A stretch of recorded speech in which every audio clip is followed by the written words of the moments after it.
Jadi kula suwun seperti keinginannya Rasulullah sallallahu alaihi wasallam. Terus niki terakhir anna Rasulullah sallallahu alaihi wasallam kana la yanamu hatta yaqra alif lam mim tanzil wa tabarakalladzi biyadil mulku wa qala las antawuf yufaddilani kulla suratin fil Qur'an bi sab'ina hasanatan.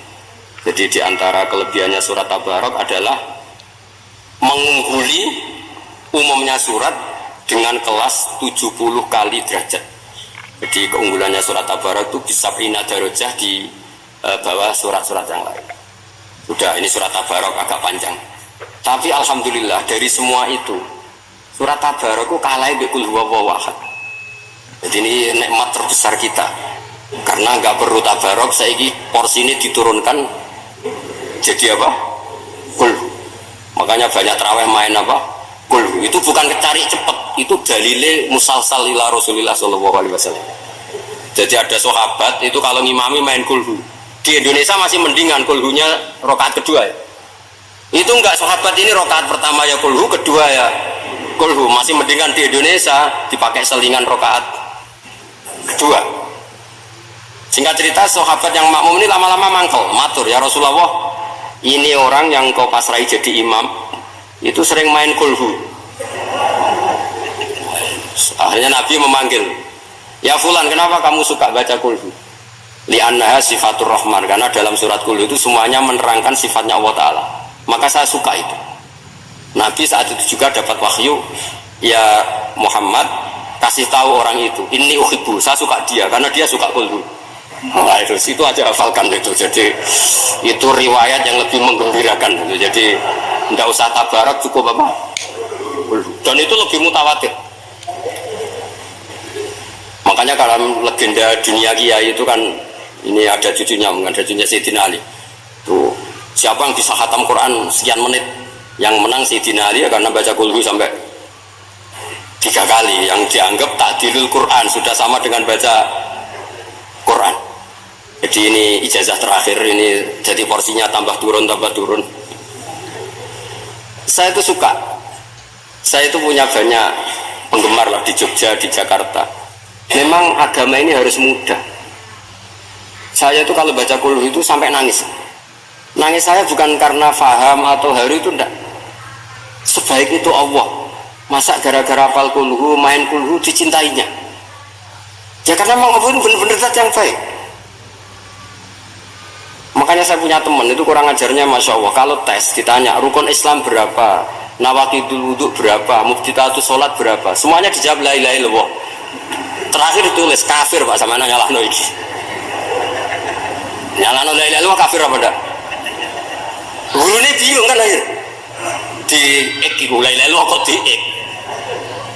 Akhirnya bocah diceluk, "Cung maksud piye? Mana sampean wani enggak ek Pak, kafir Pak." Akhirnya sugahno ribet.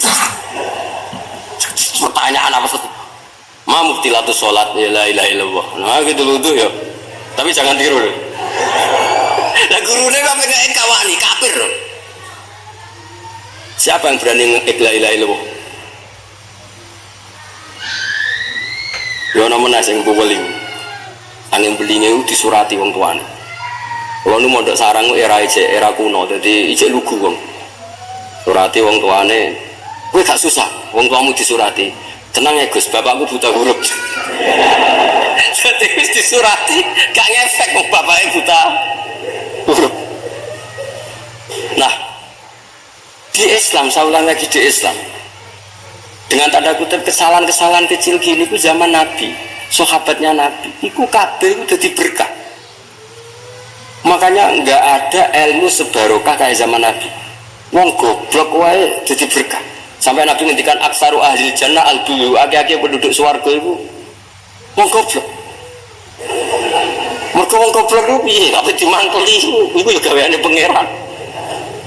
Nabi itu pernah disomasi wong goblok. Itu ya piye? Nabi kan cerita kiamat tuh gini. Yang kemarin enggak jadi itu.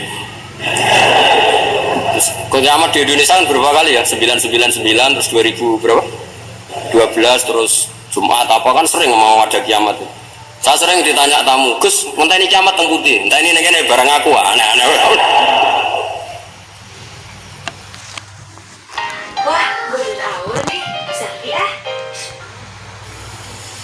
mungkarwan la ya'lamuha illahu fokus pakas. Nak misalnya tenan Gus. Ya tenan sing entek gue se anak aku gak. Wah sesuk tak ngenteni kiamat ora sido kiamat. Aneh-aneh. Saya ulang lagi. Ketika Nabi cerita dasarnya kiamat itu sahabat itu enggak mikir. Padahal mereka orang-orang pinter. Si mikir wong desa, Mas. Ya Rasulullah mata sa'ah. Engkau itu cerita kiamat terus tapi enggak jelas tanggalnya. Lalu itu kapan? Wah, paket sahabat, oh pinter juga. Kalau cerita itu ada tanggalnya dong. Ini kan cerita terus tapi nggak jelas tanggalnya. Apa jamu wong desa? Ora jamu mangkalno. Nabi meneruskan tentang ahwalil kiamah, masih nerangkan ahwalil kiamah. Dibaleni lagi. Ya Rasulullah mata sa'ah. Lalu kiamat itu kapan? Ini kalau ijazai, jadi bodoh tapi untuk ridhanya Allah Ta'ala pun. Kalau kadang jadi pinter nggak nyesal. Ribet. Kongkonan ini, kongkon Pak Najib barang ini gara-gara pinter. Padahal kok ya wong bodoh lan mlebu swarga ribet kan? Direwangi dadi wong alim, sebelum wong bodone ya melok mlebu swarga. Wong gelombang kedua itu pengumumannya siapa pencinta Nabi, pencinta wong alim masuk swarga. Yang pertama seleksinya agak ketat, yang kedua itu ya muhibbin mencukup. Jadi sebenarnya swarga ya ketemu wong ra jelas-jelas nih. Wah repot ya. Akhirnya ketika Nabi gak jawab, sahabat itu banyak yang analisis kariha maqala, lam yasma, ada yang bilang lam yasma, memang Nabi tidak dengar.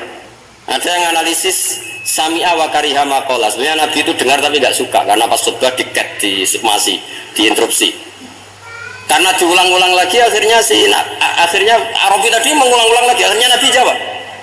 Karena Nabi itu orang yang sangat pintar, jawabnya ma'atatalaha, kamu kok berani tanya kiamat kapan, persiapan kamu apa? Fawawahi ma'atatullah kabiro sholatin wala siyamin wala kata wakata walakin uhibbuka. Itu menang ya pede. Apa Nabi tanya persiapan saya? Oh kalau sholat saya biasa kok bangga. Wes biasa kok. Fawawahi ma'atatullah kabiro sholatin, saya sholatnya biasa, puasa biasa. Maksudnya wajib-wajib tok lah, ndak aneh-aneh. Tapi walakin uhibbuka, tapi saya ini mencintai engkau. Apa jawabannya Nabi? Almar'u ma'aman ahabba. Dan itu melegenda seluruh dunia, baru kayak Bedui. Jadi semua orang yang hafal hadis almar'u ma'aman ahabba atau anta ma'aman ahbabta itu barokatuh hadal badui, karena berkahnya orang Bedui. Dan hadis itu mutawatir karena dikatakan Nabi ketika khutbah orangnya banyak yang hadir banyak. Barokahnya orang Bedui, gak disopan santun. Mujizatnya Nabi seringnya gara-gara orang Bedui. Nabi khutbah cerita akhirat, cerita kebaikan. Ya Rasulullah, khutbah mohon bakas akhirat kebaikan. Sekarang itu tidak ada hujan, halakatil amwal. Sekarang harta hilang semua. Hewan-hewan sudah mau mati semua karena apa? Kekeringan. Mohon jenengan rasa bakas niku pun jalur hujan mohon. Nabi langsung wah langsung hujan tuwers. Nah jadi ulama lah buat Nabi berotok gelas putih hujan seminggu nganti akhirnya sapi ini gak mati krono kehausan tapi kelentir. Parani nek Nabi ini ora ngrasa salah paran ya Rasulullah. Wong kula yo donga udan ben ra mati, saiki mati tenggelam. Mun lereni santai wae. Akhir Nabi itu lucu meneh. Allahumma hawalena wala alina Allahumma alal akam wa dzirab terus. Iki wong desa. Betapa barokahnya wong desa iki orang tahu. Betapa Rasulullah itu sekali ngendikan alam itu harus tunduk. Jadi min mu'jizati Rasulullah sallallahu alaihi wasallam itu sekali ngendikan alam itu harus ngikuti. Jadi Nabi misalnya ngendikan hujan, itu panitia hujan, malaikat hujan harus nuruti. Nabi ngendikan berhenti juga harus berhenti. Makanya enak jadi Nabi itu, tapi kamu nggak mungkin sudah tutup, sudah tidak mungkin.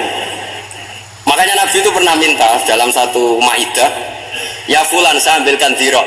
Dirok itu kaki kambing yang depan, diambilkan. Ambilkan lagi, diambilkan.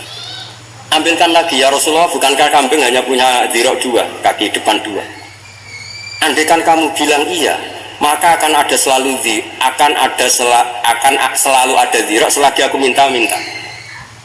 Karena alam ini akan mengikuti. Jadi Nabi misalnya mau dahar gitu ya, kok Nabi ngendikan ya Jabir ini jangan kamu entas, yang entas harus saya.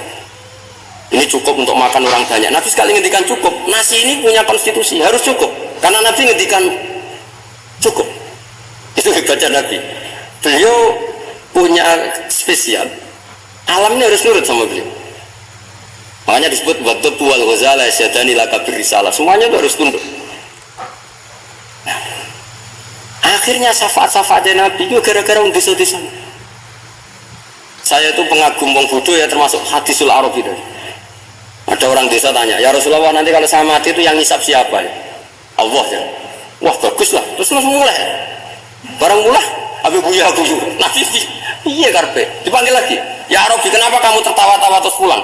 Ya baguslah kalau yang ngisap Allah. Selama ini hubungan sama Allah saya baik-baik saja. Tapi Nabi muji fakuh hadal Arabi, wis pinter gue dong. Terus pernah lagi ada orang bedui tanya, hal yadhakur rabbu ya Rasulullah, apakah Tuhan itu pernah senyum, pernah tertawa? Naam, kata Nabi, ya pernah. Lan na'dima min rabbin yadhaku khairan. Kalau Tuhan pernah senyum, pernah tertawa, wah orang kalau pernah tertawa itu pasti baik. Ya bagus lah, tidak apa-apa. Jadi makanya ini unik ya, Islam itu agama yang unik, agama yang berkah, yang alimnya ya keturunan, yang bodoh juga keturunan. Karena memang agama ini untuk semua, lil alamin, untuk semua. Maka kata Imam Ghazali, Allah mengutus Nabi itu diutus ke raja-raja, diutus ke pedagang, diutus ke aromil, diutus ke fukara, diutus ke birokrat, diutus ke apa saja. Ila jami'i sunufin nas, ila jami'i asnafin nas, bahwa semua yang mengapresiasi kenabiannya Nabi itu mulai raja, pedagang, PNS, birokrat, orang miskin, orang apa saja mengapresiasi dakwahnya Rasulullah Shallallahu Alaihi Wasallam.